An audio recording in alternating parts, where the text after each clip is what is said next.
మరణాత ప్రభునందు ప్రియమైన వారులారా, మోషే సుకోపవాస ధ్యానములలో 29వ రోజు దైవ ఆసక్తి కలిగి దైవవాక్యమును వినుటకు ఆయన సముఖములోనికి చేరి వచ్చిన మీ అందరి మీద త్రిత్వదేవుని అభిషేకము, మహిమ, ఆశీర్వాదమును తండ్రి ప్రకాశింపచేయును గాక. ఆమెన్. బాగున్నారా? నిన్నటి దినము 28వ అధ్యాయములో యాజకుడు అనగా ఎవరు, యాజకుని యొక్క ప్రత్యేకత, యాజకుడు నిర్వర్తించే విధులు, పనులు, యాజక వస్త్రములు అనే విషయాల మీద దైవ ధ్యానమును మనము గావించిన వారమై ఉన్నాం. ఈ దిన వాక్యములో మనము చూచినట్లయితే యాజకుని యొక్క ప్రతిష్ట లేక అభిషేకము, యాజకుడు ప్రతిష్ఠించబడిన తరువాత అతని కొరకు అర్పించబడినటువంటి బలి, మూడవదిగా యాజకుని యొక్క శుద్ధి అనే ఈ 3 అంశములను ఈ దిన వాక్యములో ధ్యానించు వారమై ఉన్నాం. చిన్న వాక్య పఠనము, ప్రార్థనతో ఈ దినము యొక్క ధ్యానములోనికి వెళదాం. నిర్గమాకాండము పరిశుద్ధ గ్రంథము నుండి, ధర్మశాస్త్ర గ్రంథము నిర్గమాకాండము 29వ అధ్యాయము 6వ వచనము నుండి చూద్దాం. అతని తల మీద పాగా పెట్టి ఆ పాగా మీద పరిశుద్ధ కిరీటము ఉంచి అభిషేక తైలమును తీసుకొని అతని తల మీద పోసి అతనిని అభిషేకింపవలెను. చిన్న ప్రార్థన చేసుకుందాం.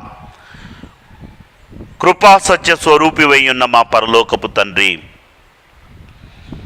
ఈ యొక్క 29వ రోజు యాజక అభిషేకము, నీవు మమ్మల్ని అందరినీ నీ కొరకు యాజకులుగా చేసుకొని అలనాడు ఆ యాజక అభిషేకముతో పాటు ఈ దిన దైవ వాక్యమును వీక్షించుచున్న మమ్ములను అభిషేకించవలనని కోరుకొనుచు ఉండగా, మమ్మలను శుద్ధీకరించవలనని నీవు తలంచి ఉండగా, నీ వాక్యము ద్వారా మాకు అభిషేకమును, శుద్ధిని దయచేయండి.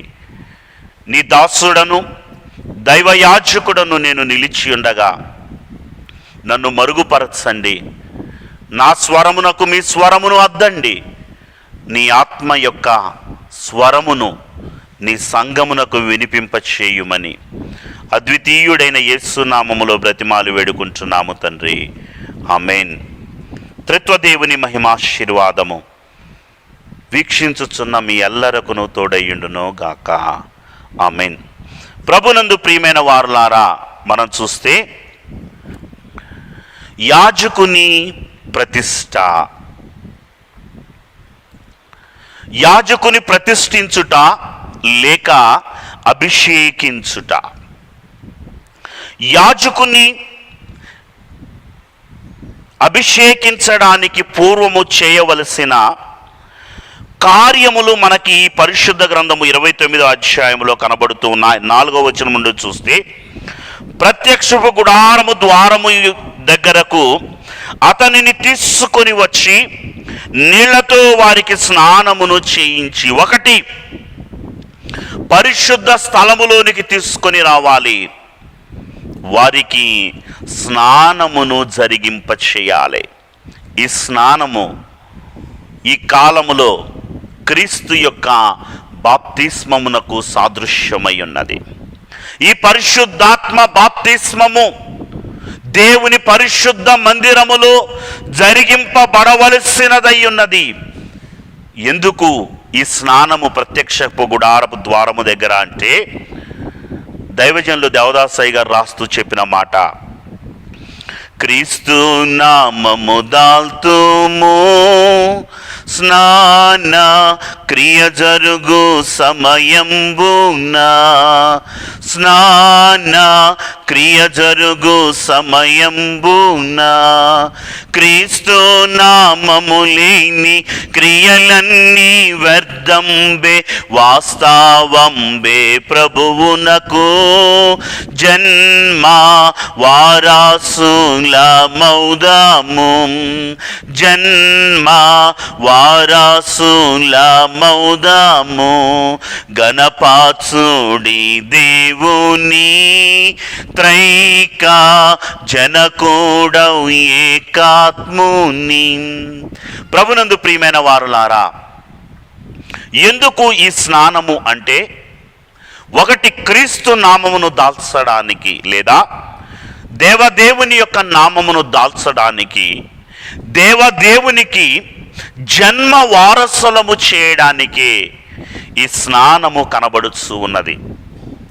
రెండవదిగా మనము చూస్తే అతనికి యాజక వస్త్రములను తొడిగించవలెను. 5వ వచనములో ఆ వస్త్రములను తీసుకొని యాజక వస్త్రముల యొక్క వివరము మొత్తము కూడా చాలా క్షుణ్ణముగా నిన్నటి దినము ధ్యానించిన వారమై ఉన్నాం. మొట్టమొదటిగా తలకు పాగా, రెండవదిగా సన్ననార చొక్కా, మూడవదిగా ఏపోదు నిలువుటంగి, నాలుగవదిగా ఏపోదు, తరువాత అతని భుజముల పైన ఆ 2 రత్నాలు, న్యాయ విధాన పథకము, నడుమునకు దట్టి లేక నడికట్టు. ఇవి యాజక వస్త్రములలోని భాగాలు అని మనం చూచాం. మరలా నేను ఆ అంశములోనికి వెళ్ళటము లేదు. రెండవదిగా యాజక వస్త్రాలను ధరింప చేయాలి. మూడవదిగా మనం చూస్తే పాగా పరిశుద్ధ కిరీటము అని రాయబడినది. ఏమిటి పరిశుద్ధ కిరీటము అంటే, వాక్యము తెలియచేసే మాట, దేవదేవుడు ఇచ్చే అభిషేకమే ఒక పరిశుద్ధ కిరీటము. అంత మాత్రమే కాదు, నిన్నటి దినము మనం చెప్పుకున్నాం, ఈ యొక్క పాగాకు బంగారు రేకుతో చెక్కబడిన ఒక నామము కలిగినది. యెహోవా పరిశుద్ధుడు అనే నామము కలిగినటువంటి ఒక కిరీటమును ఈ పాగా మీద ధరింప చేయాలి. ధరింప చేసిన తరువాత మనము చూచినట్లయితే 4వదిగా చేయవలసిన పని, అతని తల మీద పాగాను పెట్టి ఆ పాగా మీద పరిశుద్ధ కిరీటమును ఉంచి అభిషేక తైలమును తీసుకొని అతని తల మీద పోసి అతనిని అభిషేకించవలెను. అభిషేక తైలము తీసుకొని అతని తల మీద పోసి అతనిని అభిషేకించవలెను. అసలు అభిషేకము ఎందుకు? అభిషేకము వలన మన జీవితానికి ఆశీర్వాదం ఏమిటి? దేవుడు ఎందుకు అభిషేకమును గురించి ఇంత ప్రత్యేకముగా రాయించాడు? ఈవెన్ మనందరము కూడా ఈ యొక్క మోషే 40 ధ్యాన దినములను ఎందుకు భక్తితో, శ్రద్ధతో, అంతఃకరణ శుద్ధితో జరిగిస్తున్నాము అంటే, దేవదేవుని యొక్క అభిషేకము కొరకే. అసలు అభిషేకము ఎందుకు? ఎవరైనా నిన్ను ఎందుకయ్యా అభిషేకము అంటే నీవు చెప్పే మాటేమిటి? నోటి మాటలతో కాదు, కానీ వాక్యములో నుండే దైవ అభిషేకము ఎందుకు? ఎందుకు మోషే 40 ధ్యాన దినములను మనము ఆచరించాలి అంటే, ఒక మాటను నేను మీ ముందుంచాలని కోరుకుంటూ ఉన్నాను. నిర్గమాకాండము 30వ అధ్యాయము 29వ వచనములో చూస్తే, అవి అతి పరిశుద్ధమైనవిగా ఉండునట్లు వాటిని ప్రతిష్ఠించవలెను, వాటికి తగులు ప్రతి వస్తువును ప్రతిష్ఠితమగును, మరియు అహరోనును అతని కుమారులను నాకు యాజకులై ఉండునట్లు నీవు వారిని అభిషేకించి ప్రతిష్ఠించవలెను. ప్రభునందు ప్రియమైన వారులారా, అభిషేకము ఎందుకు అంటే 3 మాటలు మనకు కనబడుతున్నాయి. ఒకటి, పరిశుద్ధుడుగా ఉండుటకు. నిన్ను పరిశుద్ధుని చేసేదే అభిషేకము. రెండవదిగా మనము చూస్తే నిన్ను దేవుని కొరకు ప్రత్యేకపరిచి ప్రతిష్ఠించేదే అభిషేకము. మూడవదిగా మనము చూస్తే దేవుని పని చేయడానికి దేవుడు నిన్ను ఎన్నుకొన్నాడు అని తన ప్రణాళికను బయలుపరిచేదే అభిషేకము. ఇందాకే నేను చెప్పాను, ఈ దిన అభిషేకము కేవలము యాజక అభిషేకమే కాదు. ఎవరెవరైతే ఈ వాక్యమును వీక్షిస్తున్నారో వారందరికీ కూడా వాక్యము ద్వారా అభిషేకమే. ఈ దిన వాక్యమును చాలా శ్రద్ధగా ధ్యానించండి. అలా వచ్చి అలా వెళ్ళిపోవటము కాదు.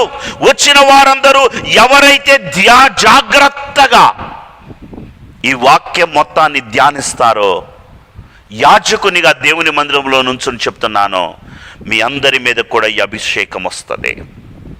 ప్రభునందు ప్రియమైన వారులారా, అభిషేకము ఎందుకు అంటే 3 స్థితులు చూచాం. 1 పరిశుద్ధముగా ఉండడానికి అని, 2 ప్రతిష్ఠింపబడడానికి అని, 3వది దేవుని పని చేయడానికి అని. ఈ 3 స్థితులు ఎలా జరుగుతాయి అంటే, మొట్టమొదట నీవు అభిషేకింపబడగానే, అభిషేకింపబడిన క్షణములోనే నీ జీవితములో కలిగే మొదటి దీవెన, మొదటి మార్పు ఏమిటి అంటే, పరిశుద్ధ గ్రంథములో రాయబడిన ఒక చక్కని మాటను చూద్దామండి. మనం చూస్తే సమూయేలు మొదటి గ్రంథము 16వ అధ్యాయము 13వ వచనము. సమూయేలు తైలపు కొమ్మును తీసుకొని వాని సహోదరుల ఎదుట వానిని అభిషేకము చేసెను.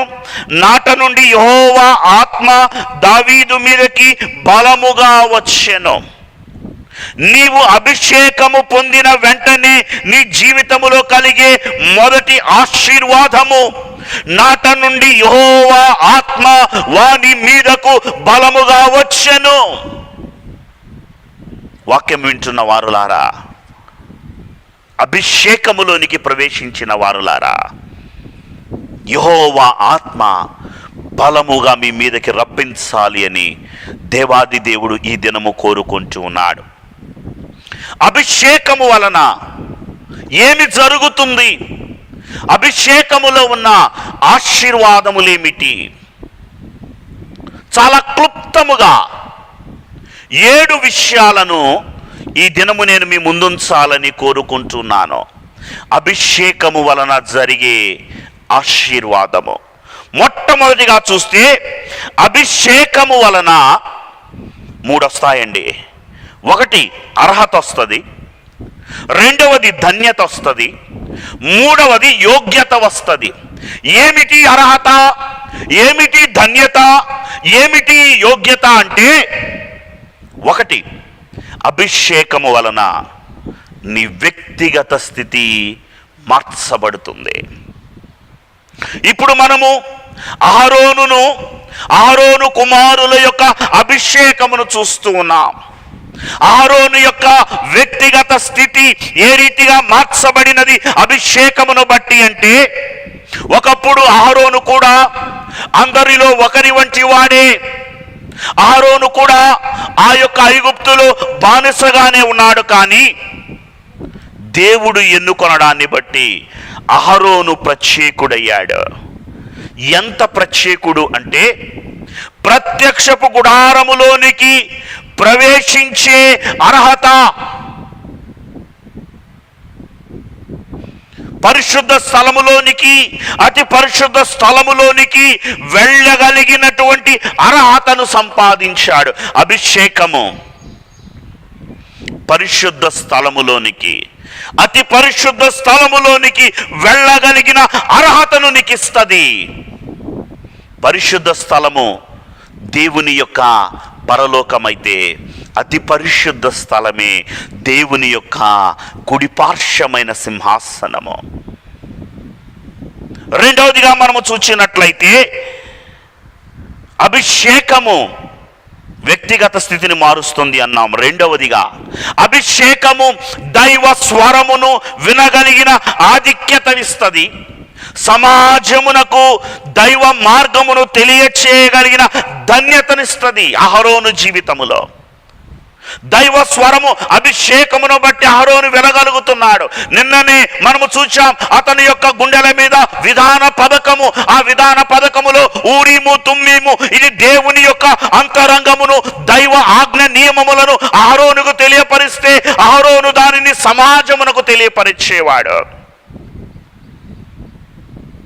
అభిషేకము అహరోను వ్యక్తిగత జీవితాన్ని ఎలా మార్చింది అంటే దైవ స్వరము వినగలిగిన స్థితినిచ్చింది. దైవ మార్గములో సమాజాన్ని నడిపించగల ధన్యతనిచ్చింది. అంత మాత్రమే కాదు, అహరోను జీవితంలో వ్యక్తిగత స్థితిని ఎలా మార్చిందంటే మూడవదిగా ఇశ్రాయేలీల యొక్క అందరి పాపములను మోసి బలి ద్వారా ఇశ్రాయేలీలను పరిశుద్ధులుగా చేసే యోగ్యతనిచ్చిందండి అభిషేకము.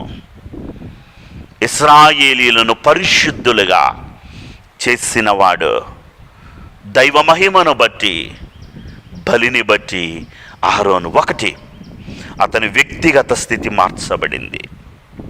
రెండవది, అభిషేకము చేసే పని అతని యొక్క సామాజిక స్థితిని మారుస్తుంది. ఈరోజు ఈ అభిషేకము నీ వ్యక్తిగత స్థితిని మారుస్తుంది. రెండవదిగా నీకు సమాజములో ఉన్న స్థితిని మారుస్తుంది. ఒకప్పుడు అహరోనును మనము చూచినట్లయితే విస్తారముగా చెప్పుకోవచ్చును, కానీ ఒకే ఒక మాటను చూపిస్తాను. నిర్గమకాండము 7వ అధ్యాయము 1వ వచనములో రాయబడిన మాట, దేవుడు మోషేతో మాట్లాడుతూ అంటున్నాడు, కాగా యెహోవా మోషేతో ఇట్లనెను, ఇదిగో నిన్ను ఫరోకు దేవునిగా నియమించి తిని, నీ అన్న అహరోను నీకు ప్రవక్తగా ఉండును. ఒకప్పుడు అహరోను ప్రవక్త, ఇప్పుడు మనం చూచినట్లయితే ఇతడు యాజకుడయ్యాడు. ప్రభునందు ప్రియమైన వారలారా, ఈ సమయంలో ఒక సందేహం రావాలి. ప్రవక్త గొప్పవాడా, యాజకుడు గొప్పవాడా? ప్రవచించే వారందరూ ప్రవక్తలే. ఒకే ఒక సన్నివేశాన్ని మీకు గుర్తు చేస్తాను. సౌలు దేవుడు విడనాడినప్పుడు అతడు వస్తూ వాయిద్యముల శబ్దమును విని అతడు కూడా ప్రవచిస్తూ ఉన్నాడు. అక్కడున్న వారు అంటున్నారు, ఇదిగో సౌలు కూడా ప్రవక్తలలో ఉన్నాడా అని. దేవుడు విడనాడిన తరువాత, ప్రభునందు ప్రియమైన వారులారా, ప్రవక్త కంటే గొప్పవాడు యాజకుడు. మనం చూస్తే ప్రవక్త కంటే గొప్పదైన యాజకత్వపు స్థితి, అతని యొక్క సామాజిక స్థితి మార్చబడినట్లుగా మనం చూస్తున్నాం. ఎందుకంటే యాజకుడు ప్రత్యేకించబడినవాడు, యాజకుడు దైవ అభిషేకము నొందినవాడు.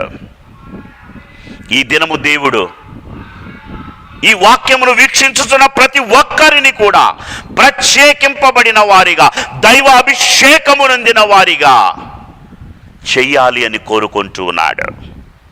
ఒకటి, అభిషేకము వ్యక్తిగత స్థితిని మారుస్తుంది. రెండు, సామాజిక స్థితిని మారుస్తుంది. మూడవదిగా మనం చూస్తే అభిషేకము ద్వారా జరగబోయే స్థితులన్నీ కూడా ముందుగానే దేవుడు నీకు తెలియచేస్తాడు. మనం చూస్తే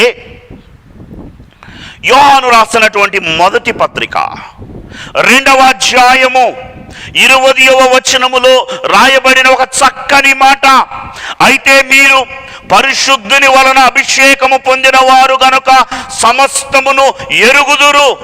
అయ్యా, మీరు పరిశుద్ధుని చేతే అభిషేకింపబడిన వారు, మీరు సమస్తము ఎరుగుదురు. దేవుని యొక్క అంతరంగం ఏమిటో, దైవ ఉద్దేశం ఏమిటో, దైవ ప్రణాళిక ఏమిటో, దేవుని యొక్క ఏర్పాటు చిత్తం ఏమిటో సమస్తము ఎరుగుదురు. అభిషేకము వలన నీవు సమస్తము ఎరుగుతావు. ఎరగటమే కాదండి, రాకడ సిద్ధపాటును కూడా నీకు ఇచ్చేది అభిషేకమే. ఆమోసు గ్రంథము 3వ అధ్యాయం 7వ వచనంలో చూస్తే, తన సేవకులైన ప్రవక్తలకు తాను సంకల్పించిన దానిని బయలుపరచకుండా దేవుడైన యెహోవా ఏమీ చేయడు. దైవజనులు అంటారు, చేయడేమియు ప్రభువు సభకు, చేయడేమియు ప్రభువు సభకు, చెప్పనిదేయను చున్నది.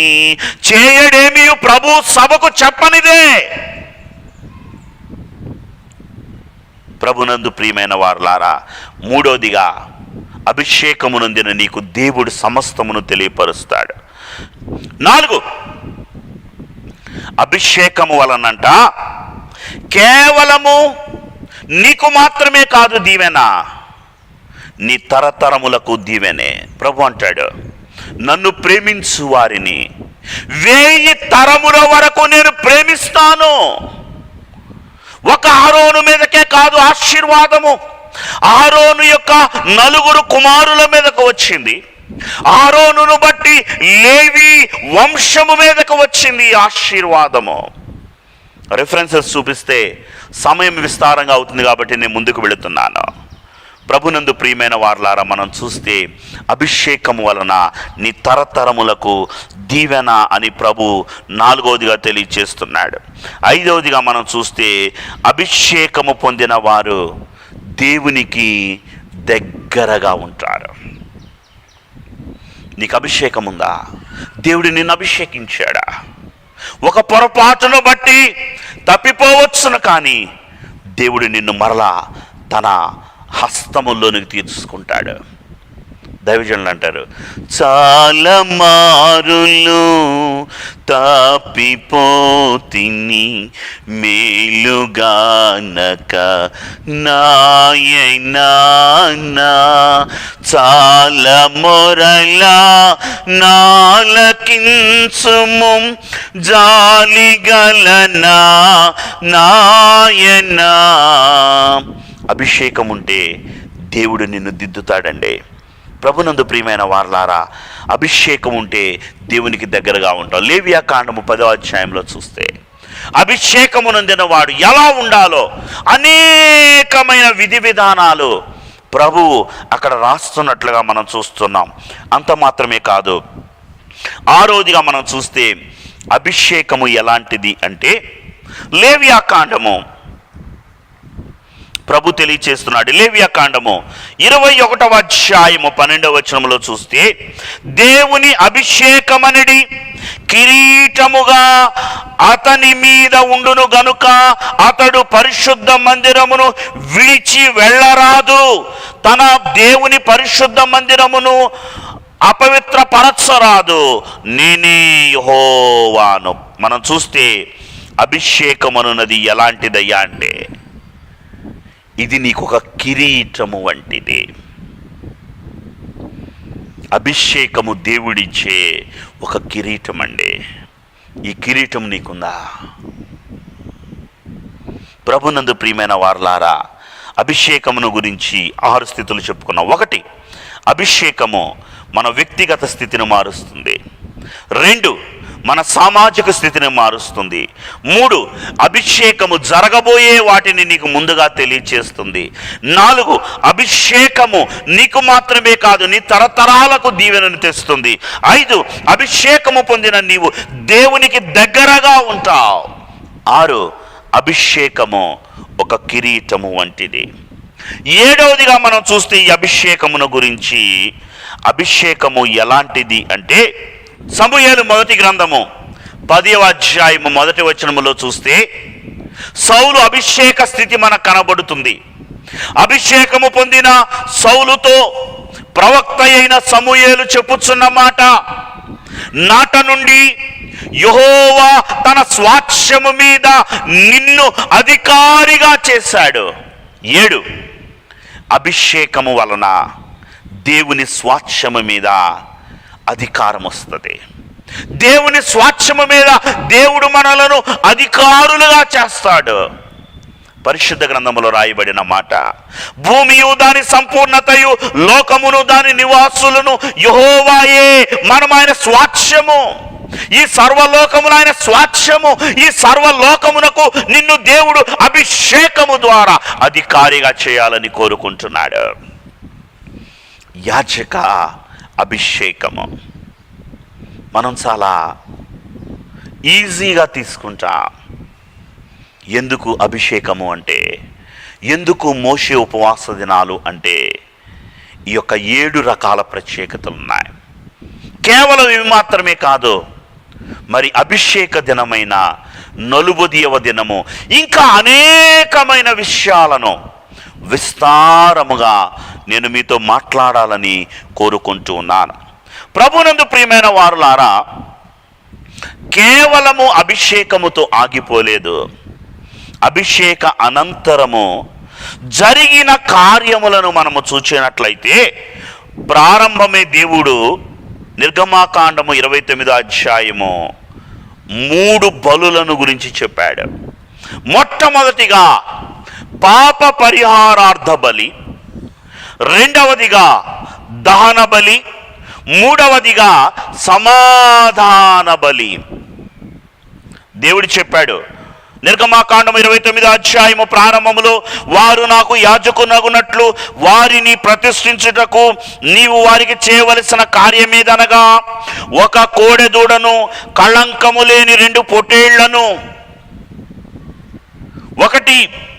ఒక కోడె దూడను బలిపీఠము మీద పాప పరిహారార్థ బలిగా అర్పించాలి.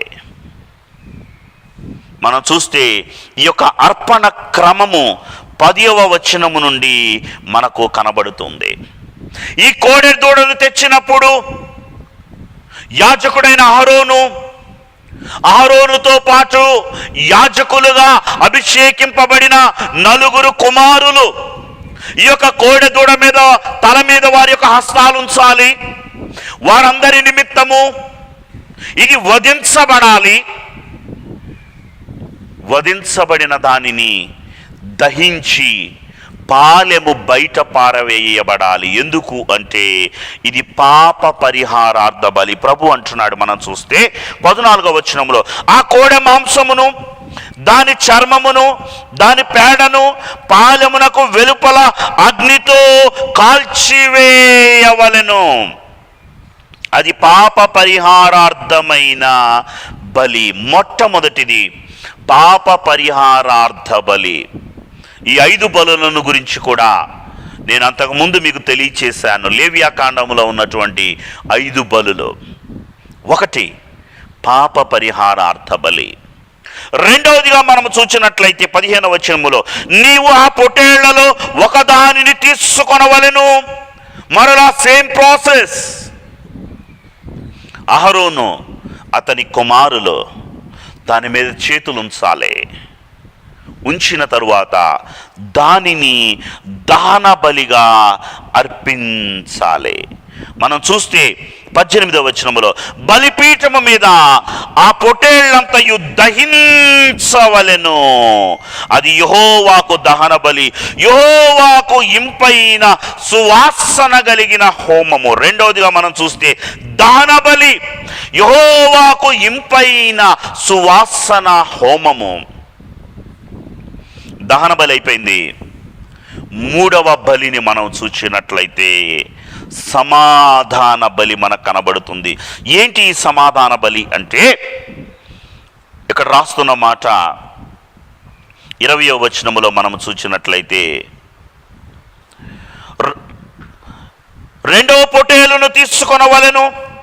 అహరోనును అతని కుమారులను ఆ పొట్టేలు తల మీద తమ చేతులుంచగా, ఆ పొట్టేలును వధించి దాని రక్తములో కొంచెము తీసి అహరోను కుడి చెవి కొన మీదను, అతని కుమారుల కుడి చెవి కొనల మీదను, వారి కుడి చెవి బొటన వేలు మీదను, వారి కుడికాలి బొటన వేలు మీదను సమిరి బలిపీఠము చుట్టూ ఆ రక్తమును ప్రోక్షించవలెను.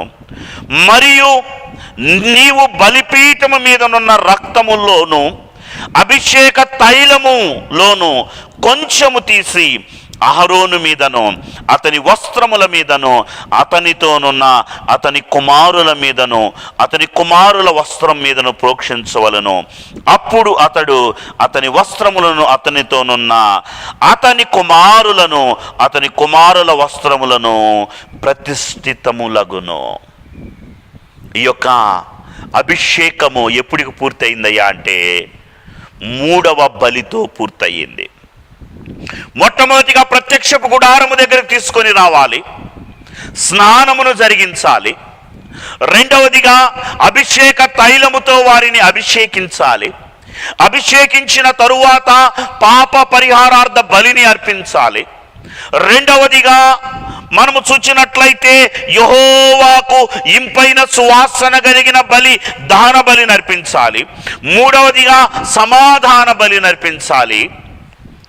అర్పించిన తరువాత ఆ యొక్క పొటేలు రక్తాన్ని బలిపీఠము చుట్టూ పోసి కొంత పాత్రలో తీసుకొని అహరోను కుడి చెవి కొన మీదను అతని కుమారుల కుడి చెవి కొనల మీదను అహరోను కుడి చేతి బొటను వేలు మీదను అతని కుమారుల కుడి చేతి బొటను వేలుల మీదను అహరోను కుడికాలి బొటను వేలు మీదను అతని కుమారుల యొక్క కుడికాలి బొటను వేలు మీదను దానిని ప్రోక్షించాలి.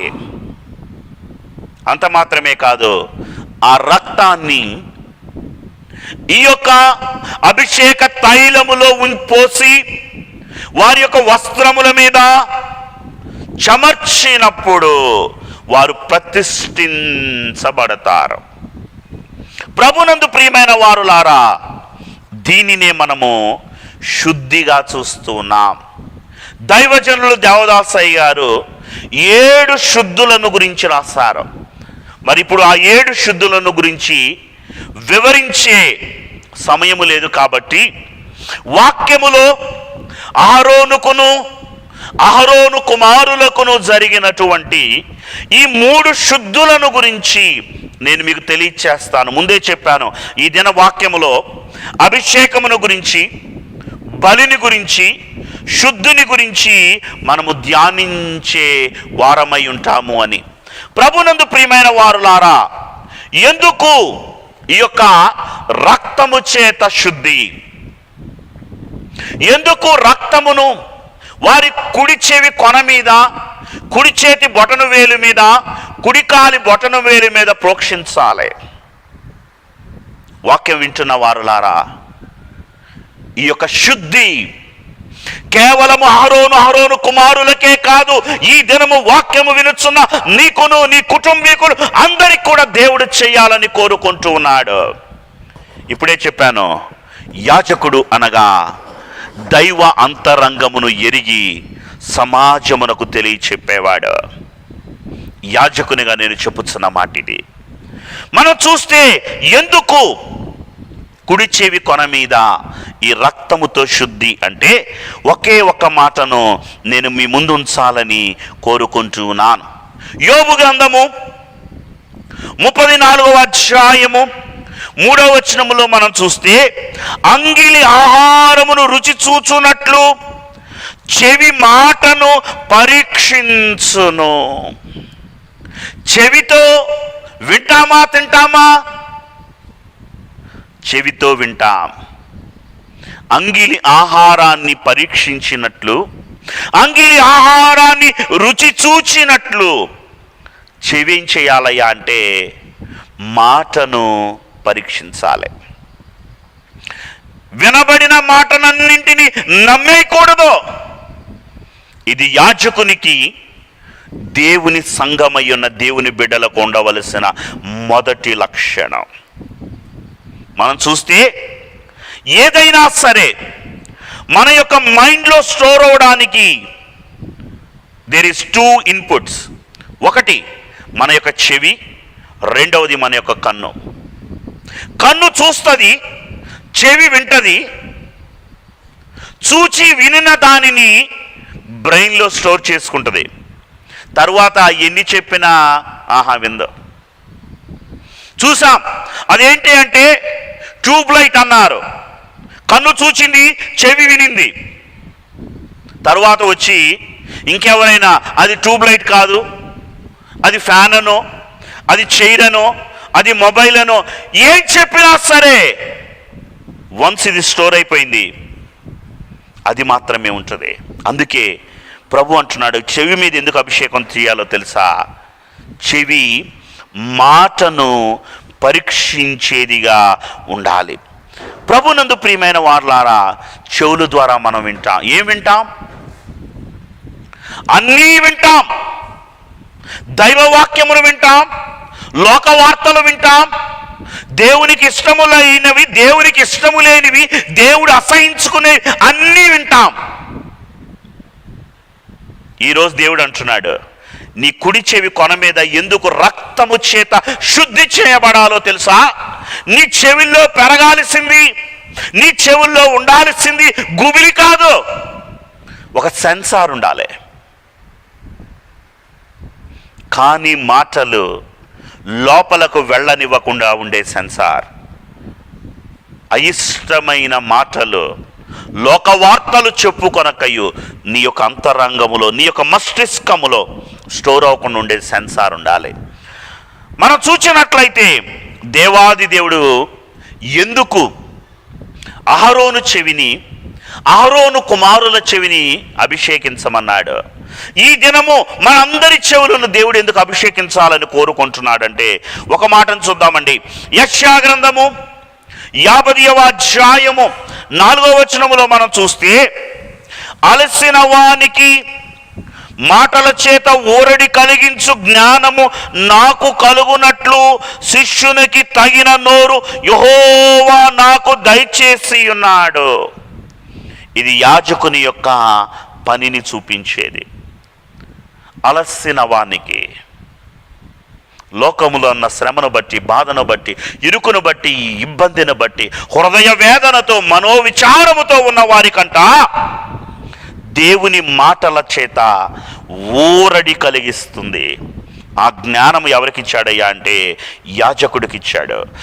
నాకు కలుగునట్లు శిష్యునకు తగిన నోరు యెహోవా నాకు దయచేసి ఉన్నాడు. యెహోవా నాకు దయచేసిన ఉన్నాడు తగిన నోరు. యాజకునికి దేవుడిచ్చే అన్ని ఆశీర్వాదాల్లో గొప్ప ఆశీర్వాదం ఏంటో తెలుసా? వాక్శక్తి అనే ఆశీర్వాదము. తగిన నోరును యెహోవా నాకు దయచేసి ఉన్నాడు. శిష్యులు వినునట్లుగా నేను వినుటకై ఆయన ప్రతి ఉదయమున నాకు వినుబుద్ధిని పుట్టించుచున్నాడు. యాజకుడు చెబితే సంఘము వింటమే కాదు, దేవుని సన్నిధానములో యాజకుడు కూర్చుంటే ప్రతి ఉదయము కూడా యాజకుడితో దేవుడు మాట్లాడతాడంట. వినే బుద్ధి కలిగిన చెవి ఉంటే 40 దినాలు 40 వర్తమానాలు ఒకదానిలో నుండి ఒకటి మిళితము కాకుండా, చెప్పినవే చెప్పకుండా అనేకమైన కొత్త సంగతులతో వాక్యమును మీకు వివరింపచేయాలి అంటే ఇది మానవ శక్తికి, నాకైతే అసాధ్యం. దేవుడు నా యొక్క చెవికి వినుబుద్ధి కలిగించి ఆయన నాకు బోధించిన మాటలనే నేను మీకు బోధిస్తూ ఉన్నాను. ప్రభునందు ప్రియమైన వారలారా, ఎందుకు నీ చెవి రక్తము చేత శుద్ధీకరింపబడాలి అంటే, ప్రతి ఉదయము నువ్వు దేవుని సన్నిధిలో కూర్చోగలిగితే దేవుడు నీతో మాట్లాడతాడు. వినుబుద్ధి కలిగిన చెవిని నీకు ఇవ్వడానికే దేవుడు నీ యొక్క చెవి మీద రక్తము చేత శుద్ధిని చేయాలనుకుంటున్నాడు. బైబిల్లో ఉన్నటువంటి 3 రకాల చెవులను నేను చూపించి ముందుకు వెళతాను. మనం చూస్తే మొట్టమొదటిగా మనకు కనబడుచున్న ఒక చక్కని మాట యెషయా గ్రంథము 6వ అధ్యాయము 10వ వచనము. వారు కన్నులతో చూచి, చెవులతో విని, హృదయముతో గ్రహించి, మనస్సు మార్చుకొని స్వస్థత పొందకపోవునట్లు జనుల హృదయము కొవ్వు చేసి, వారి చెవులు మందరపరచి, వారి కన్నులు మూయించుమని చెప్పాను. ప్రభునందు ప్రియమైన వారలారా, దేవుని బిడలగా, దైవ వాక్యము ఎరిగిన వారిగా, క్రైస్తవులుగా ఉంటున్నాము. కానీ దేవునికి ఎందుకు దగ్గరగా ఉండలేకపోతున్నాము అంటే, యెషయా భక్తుడు ఇక్కడ కారణాన్ని రాస్తున్నాడండి. వారు కన్నులతో చూస్తున్నారు నీ అద్భుతాలని, చెవులతో వింటున్నారు, హృదయంతో గ్రహిస్తున్నారు, కానీ మనస్సు మార్చుకొని స్వస్థత పొందటం లేదు. కారణం ఏంటో తెలుసా? వారి చెవులు మందపరచబడ్డాయి. వారి హృదయము కొవ్వు చేసింది, వారి కన్నులు మూయబడ్డాయి. నీ చెవులు దైవ స్వరము వినబడనంతగా మందము చేయబడ్డాయేమో. ఈ దినము దేవుడు రక్తము చేత నిన్ను శుద్ధీకరించాలని కోరుకుంటున్నాడు. ప్రభునందు ప్రియమైన వారలారా, రెండవ చెవి మనం చూస్తే, మొన్నటి దినం కూడా దీని గురించి నేను చెప్పాను. అపోస్తలుడైన పౌలు తిమోతికి రాసిన 2వ పత్రిక 4వ అధ్యాయము 3వ వచనములో అంటాడు, జనులు దూరగా చెవులు కలవారై దైవ వాక్యము వినడానికి, దేవుని యొక్క మాటలు వినడానికి, దైవ సాన్నిధ్యములో కూర్చోడానికి నీ చెవి ఒప్పుకోదు. లోక వార్తల కొరకైతే, అనేకుల గురించి చెప్పుకుని పనికి మాలిన మాటల కొరకైతే ఆసక్తి కలిగి ఉంటుందేమో. దేవుడు అంటున్నాడు, నీకేవి చెవి ఉంది? ప్రతిదినము దేవుని యొక్క స్వరము వినే చెవి ఉందా? దేవుని స్వరము వినబడకుండా మందము చేసిన చెవి ఉందా? ఊళ్ళో వాళ్ళ మాటలన్నీ చెప్పుకోవడానికి, వినడానికి ఆసక్తి కలిగిన దురద చెవి ఉందా? ఇంకొక చెవిని చెప్పి నేను ముందుకు వెళ్తాను. 3వ చెవి మనం చూస్తే, ప్రకటన గ్రంథములో దేవుడు అంటున్నాడు, ఆత్మ సంగములతో చెప్పుచున్న మాట చెవి గలవాడు వినుగాక. వినగలిగిన చెవి నీకుందా? ఆత్మ నీతో మాట్లాడాలని కోరుకుంటున్నాడు. రక్తము చేత నీ చెవిని శుద్ధీకరించాలని కోరుకుంటున్నాడు. ప్రభునందు ప్రియమైన వారలారా, దైవజనులు అంటాడు, అలకించు చెవులనిచ్చెను దేవాది దేవుడు, అలకించు మనసు నీచెను మేలు మాట లాలకించి. మనం చూస్తే ఏ చెవిని మనము కలిగి ఉన్నాం? 1, చెవి శుద్ధీకరింపబడాలి. ఇది దేవుని యొక్క ఉద్దేశ్యము. యాజకునికి యొక్క చెవి శుద్ధీకరించబడాలి. దేవుని రాజ్యములో యాజకులుగా, రాజులుగా చేరవలసిన మనందరి చెవులు శుద్ధీకరించబడాలి. అందుకే ఈ దిన వాక్యము కేవలం అహరోనుకే కాదు అభిషేకము, మనకి కూడా అభిషేకం అని చెప్పాను. రెండవదిగా మనము చూచినట్లయితే, ఆ యొక్క సమాధాన బలి రక్తము నీ కుడి చేతి బొటను వేలు మీద ప్రోక్షింప చేయబడాలి. ఎందుకు కుడి చేతి బొటను వేలు అంటే, ఒకే ఒక మాటను చూపించి నేను ముందుకు వెళతానండి. సొలొమోను రాసినటువంటి ప్రసంగి గ్రంథము 10వ అధ్యాయము 2వ వచనము, జ్ఞాని యొక్క హృదయము అతని కుడి చేతిని ఆడించును, బుద్ధిహీనుని హృదయము అతని ఎడమ చేతిని ఆడించును. దేవుడు ఈ యొక్క రక్త శుద్ధి దేని మీద చేయమన్నాడయ్యా అంటే, కుడి చేతి బొటను వేలు. ఎందుకు అంటే, జ్ఞాని యొక్క హృదయము అతని కుడి చేతిని ఆడించును. జ్ఞాని అయిన వాని యొక్క హృదయము ఆడించేది ఏంటయ్యా అంటే కుడి చేయి. మనం చూస్తే బుద్ధిహీనుని యొక్క హృదయము చేత ఆడించబడేదే ఎడమ చెయ్యి. ప్రభునందు ప్రియమైన వారలారా, ఎందుకు కుడి చెయ్యి అన్నాడు అంటే, కొన్ని మాటలు నేను చాలా క్లుప్తంగా త్వరగా చెప్పి ముందుకు వెళతాను. కుడి చెయ్యి అనున్నది మనము చూచినట్లయితే ఆశీర్వాదానికి గుర్తు. ఒక చిన్న ఉదాహరణ, ఆదికాండము 48వ అధ్యాయము 14వ వచనములో మనము చూస్తే, యోసేపు దగ్గరికి యాకోబు వచ్చాడు. వచ్చిన యాకోబు దగ్గరికి యోసేపు తన 2 బిడ్డలను తీసుకొని వచ్చాడు. మనష్షే, ఎఫ్రాయిము, నాయనా వీరిరువురిని ఆశీర్వదించు. యాకోబు చేయవలసిన పని ఏంటంటే, పెద్దవాడేమో మనష్షే, రెండో వాడేమో ఎఫ్రాయిము. మనష్షే మీదకి కుడి చెయ్యి వెళ్ళాలి, ఎఫ్రాయిం మీదకి ఎడమ చెయ్యి వెళ్ళాలి. కానీ యాకోబు దీవెన ఎలా ఉందయ్యా అంటే మనష్షే మీదకి ఎడమ చెయ్యి వచ్చింది, ఎఫ్రాయిము మీదకి కుడి చెయ్యి వచ్చింది. ఎందుకు అంటే కుడి చెయ్యి ఆశీర్వాదానికి సూచన లేక గుర్తు. అంత మాత్రమే కాదండి, మనం చూస్తే మనందరికీ బాగా తెలిసిన మాట 16వ కీర్తనలో మనం చూస్తే ఆయన సన్నిధిలో సంపూర్ణ సంతోషము కలదు, ఆయన కుడి చేతిలో నిత్య సుఖములు కలవు. జ్ఞాని యొక్క మనస్సును ఆడించేది కుడి చెయ్యి, ఆశీర్వాదమునకు గురుతు కుడి చెయ్యి.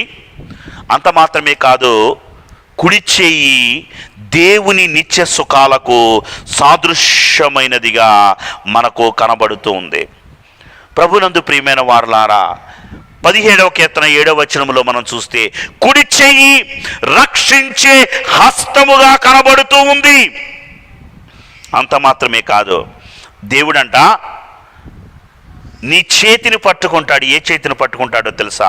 యెషయా గ్రంథము 41వ అధ్యాయం 13వ వచనములో అంటాడు, ఆయన నీ యొక్క కుడి చేతిని పట్టుకునేవాడై ఉన్నాడు. నీ కుడి హస్తాన్ని దేవుడు పట్టుకునేవాడై ఉన్నాడు. అంత మాత్రమే కాదు, ఎందుకు కుడి చెయ్యి బొటన వేలి మీద రక్తపు ముద్ర ఉండాలి అంటే ప్రకటన గ్రంథం 13వ అధ్యాయములో మనకు కనబడుతుంది, సాతాను యొక్క ముద్ర పడే స్థానము కూడా కుడి చెయ్యే. దేవుడు అటువంటి కుడి చేతిని తన రక్తము చేత శుద్ధీకరించాలని కోరుకుంటున్నాడు. ఈ కుడి చేతి బొటన వేలు దేనికి సాదృశ్యము అని మనం చూస్తే నీ యొక్క పనికి సాదృశ్యము. ఏ పని చేయాలి అన్నా వితౌట్ థంబ్ ఫింగర్ మనం ఏమీ చేయలేం. ఏదైనా పట్టుకోవాలి అన్నా, ఏదైనా రాయాలి అన్నా, వారు చదువు రాని వారైతే ఇఫ్ దే ఆర్ ఇల్లిటరేట్ వేలు ముద్ర వెయ్యాలి అన్నా ఈ బొటన వేలే కావాలి. అందుకే దేవుడు కుడి చేతి బొటన వేలును రక్తము చేత శుద్ధీకరించమన్నట్లుగా మనం చూస్తున్నాం. ఈ కుడి చేతి బొటన వేలు ఈ చేతికి మొత్తానికి ఆధారముగా కనబడుతుంది. కుడి చేతి బొటన వేలు మీద రక్తము ప్రోక్షించుట అంటే ఏంటో తెలుసా? నీ పనులన్నింటి మీద దైవ అభిషేకమును ప్రోక్షించుటే. మోషే అంటాడు, మా చేతి పనిని దీవించుము, మా చేతి పనిని స్థిరపరచుము. నీ చేతి పని స్థిరపరచబడాలి అంటే, నీ చేతి పని దీవించబడాలి అంటే, వాక్యం వింటున్న వారులారా, ఈ దినము నీ కుడి చేతి బొటను వేలే మీద క్రీస్తు రక్తము చేత నిన్ను అభిషేకించాలని కోరుకుంటున్నాడని దైవవాక్యము తెలియచేస్తుంది. ఒకే ఒక్క మాటను చూపించి ముందుకు వెళతానండి. 144వ కీర్తన 1వ వచనములు మనం చూస్తే, నాకు ఆశ్రయమును దుర్భుగ్గమునకు యెహోవా సన్నుతింపబడునుగాక. ఆయన నా చేతులకు యుద్ధమును, నా వేళ్లకు పోరాటమును నేర్పువాడై ఉన్నాడు. యెహోవా ఎలాంటి వాడయ్యా అంటే, నా కుడి చేతి బొటను వేలు మీద తన రక్తపు శుద్ధి ద్వారా నా చేతి పనిని ఆశీర్వదించి నా చేతులకు యుద్ధమును, నా వేళ్లకు పోరాటమును నేర్పువాడు. దేవుడు నీకు సమృద్ధి చేత నింపడానికి, నీ కుడి చేతి ఆశీర్వాదమును వృద్ధింప చేయడానికి, నీ కుడి చేతి బొటను వేలును అభిషేకించాలని ప్రభువు కోరుకుంటున్నట్లుగా మనం చూస్తున్నాం. చివరిగా మనం చూచినట్లయితే శుద్ధిలో మనం చూచాం. 1, కుడి చెవి కొన మీద రక్తము చేత శుద్ధీకరించాలి. 2, కుడి చేతి బొటను వేలు మీద రక్తము చేత శుద్ధీకరించాలి. 3, కుడి కాలి బొటను వేలు మీద రక్తము ప్రోక్షించాలి, శుద్ధీకరించాలి. ఎందుకు కుడి కాలు? ఎందుకు కాలు మీద పోయబడాలి రక్తము? దైవజనులు అంటారండి, లేనిపోని మార్గంబు లెన్నోయుండా జ్ఞానోపాదేశంబు మనుగా జీయోచు వాణిని కాండించి నేనే మార్గంబన నిజమైన మార్గంబు నీవేయని నమ్మిక. ప్రభునందు ప్రియమైన వారలారా, ఎందుకు నీ కుడి కాలి బొటను వేలు మీద రక్తముతో శుద్ధి జరగాలో తెలుసా? బొటను వేలు నీ కాలికి సాదృశ్యమయ్యింది, నీ కాలు నీ మార్గానికి సాదృశ్యమయ్యింది. బొటలు వేలు మీద రక్తము ప్రోక్షింపబడుట అంటే నీవు వెళ్ళకూడని ప్రదేశములోనికి వెళ్ళనివ్వకుండా, పాపపు లేనిపోని మార్గములలో ప్రవేశింపకుండా, క్రీస్తు నేనే మార్గమునని తెలియచేయగా క్రీస్తు మార్గములో నడిపించడానికే నీ కుడికాలి బొటను వేలు మీద ఆయన యొక్క రక్తము ప్రోక్షించబడాలి. చివరిగా నేను ఒకే ఒక మాటను చూపించి ముగింపు చేస్తానండి. మనం చూస్తే పేతురు రాసిన మొదటి పత్రిక 2వ అధ్యాయం 21వ వచనంలో అంటాడు, మనమందరము క్రైస్తవులము అని ఎందుకు పిలువబడుతున్నాము అంటే, క్రైస్తవుడు అనగా అర్థము క్రీస్తును ధరించిన వాడు క్రైస్తవుడు. ఒక మాటను చూద్దాం. పేతురు రాసిన మొదటి పత్రిక 2వ అధ్యాయము 21వ వచనం, ఇందుకు మీరు పిలువబడితిరి, క్రీస్తు కూడా మీ కొరకు బాధపడి మీరు తన అడుగు జాడలయందు నడుచుకొనున్నట్లు మీకు మాదిరి ఉంచిపోయెను. క్రైస్తవుడు అంటే ఏంటో తెలుసా? క్రీస్తు యొక్క అడుగు జాడలలో అడుగులు వేసుకుంటూ నడిచేవాడే క్రైస్తవుడు. మీ కొరకు క్రీస్తు ఒక మాదిరిని ఉంచాడయ్యా. దైవ మాదిరిలో నడవడానికి ఈ యొక్క పాద శుద్ధి లేదా కుడికాలి బొటన వేలు శుద్ధీకరణ అభిషేకంగా మనం చూస్తున్నాం. అంత మాత్రమే కాదు, ఇంకొక మాటను కూడా మనం చూద్దాం. యోహాను రాసిన మొదటి పత్రిక 2వ అధ్యాయము 6వ వచనంలో చూస్తే, ఆయన యందు నిలిచి ఉన్నవాడనని చెప్పుకొనువాడు ఆయన ఎలాగూ నడుచుకొనెనో అలాగే తానును నడుచుకొన బద్ధుడై ఉన్నాడు. నేను ఆయన వాడను, నేను ఆయనలో నిలిచి ఉన్నానని చెప్పుకునేవాడంట.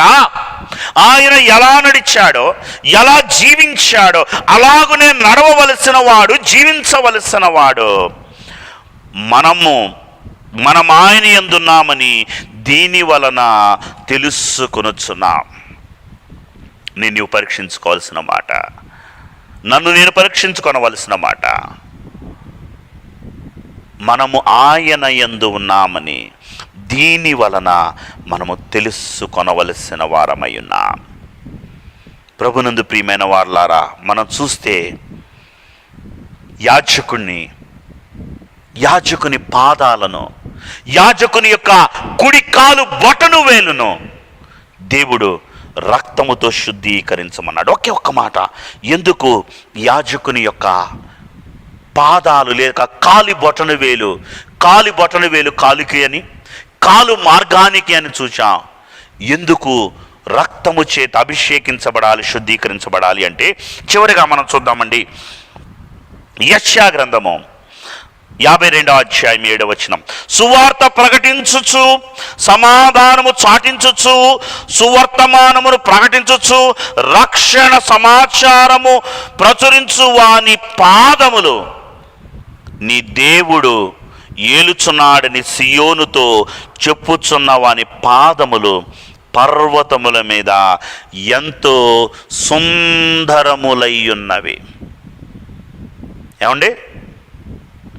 సువార్త ప్రకటించు వాని ముఖము సుందరమైంది అన్నాడా? సువార్త ప్రకటించు వాని యొక్క పాదములు సుందరమైనవి అన్నాడా? సుందరము అని మనం ముఖానికి వాడతాం, కానీ దేవుడు అంటున్నాడు సువార్త ప్రకటించే వారి యొక్క పాదములు, యాజకుని యొక్క పాదములు సుందరమైనవి.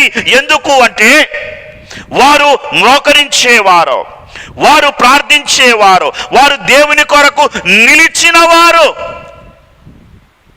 ఎన్ని శ్రమలు వచ్చినా, ఎన్ని ఇబ్బందులు వచ్చినా, ఆర్థిక ఇబ్బందులు వచ్చినా, కఠిన పరిస్థితులు ఎదురైనా దేవుని కొరకు వారు నిలిచిన వారు. ప్రభునందు ప్రియమైన వారులారా, మనం చూస్తే యాజకుని పాదాలు సుందరమైనవి. యాజకుడు ఎక్కడ అడుగు పెడితే అక్కడ దీవెనే. యాజక పాదము నీ ఇంటిలోనికి వచ్చి నీ కుటుంబముతో కలిసి ప్రార్థన చేస్తే నీ కుటుంబానికి ఆశీర్వాదము, నీ కుటుంబానికి సమాధానము, నీ కుటుంబానికి సమృద్ధి. అందుకే దేవుడు యాజక పాదము ఆశీర్వాదకరముగా, యాజక నడక సంఘస్థులైన వారికి, ఇశ్రాయేలీలైన వారికి నిత్య దీవెనగా ఉండడానికి యాజకుని పాదమును శుద్ధీకరించమన్నాడు. ఈ యొక్క అభిషేకములోనికి, శుద్ధిలోనికి వచ్చిన వారులారా, అభిషేకము శుద్ధి మన కొరకు బలిగా కలువరిలో అర్పించబడిన క్రీస్తునాథుని బట్టి ఆయన రక్త అభిషేక శుద్ధి పరిశుద్ధాత్ముడు ఈ దినవాక్యము ద్వారా మనందరికీ అభిషేకమును దయచేయును గాక. ఆమేన్. త్రిత్వదేవుని మహిమాశీర్వాదము ఈ దినవాక్యము ద్వారా శుద్ధిని, బలియాగమయ్యున్న క్రీస్తు రక్తము చేత అభిషేకమును పొందొచ్చు. అభిషేకములో ఉన్న ఏడింతల ఆశీర్వాద స్థితి, చెవి శుద్ధీకరింపబడుట ద్వారా దైవ స్వరము వినగలిగిన కృప, చేతి పనిని దీవించగలిగిన సమృద్ధి, క్రీస్తు మార్గములో నిలవగలిగిన మహిమ తండ్రి మనందరకును దయచేయును గాక. ఆమేన్. మరణాత.